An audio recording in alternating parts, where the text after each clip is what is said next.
అందరికీ నమస్కారం. మొన్న నిర్మల్లో జరిగిన సమావేశంలో మాట్లాడిన మాటల్ని కొంతమంది దుర్మార్గులు వక్రీకరించి ఫేక్ను క్రియేట్ చేసి క్రాప్ చేసి రాముణ్ణి నేను తూలనాడినట్టుగా ప్రచారం చేసేదాన్ని నమ్మొద్దని నేను విజ్ఞప్తి చేస్తున్నా. మా సగర సంఘం మిత్రుడు శేఖర్తో పాటు చాలామంది నాకు ఫోన్ చేసి అన్న విషయంలో వీళ్ళు తప్పుడు ప్రచారం చేస్తున్నారు కాబట్టి నువ్వు వివరణ ఇవ్వాలని చెప్పి అన్నందుకు మేము ముందుకు వచ్చిన. రాముడు అందరివారు.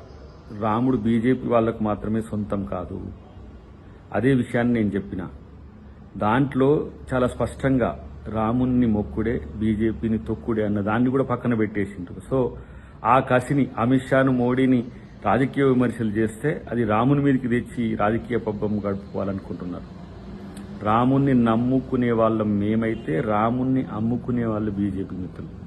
సో ఒక పవిత్రమైన రామనామాన్ని యుద్ధ నినాదంగా మార్చొద్దు.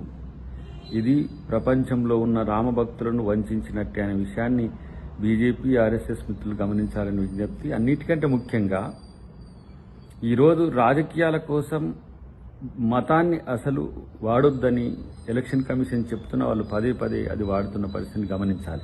కాబట్టి రాముని భక్తుల మనోభావాలు ఎప్పటికీ అద్దంకి దయాకర్ దెబ్బ తీయడని చెప్పి తెలియజేస్తూ జై సీతారాం.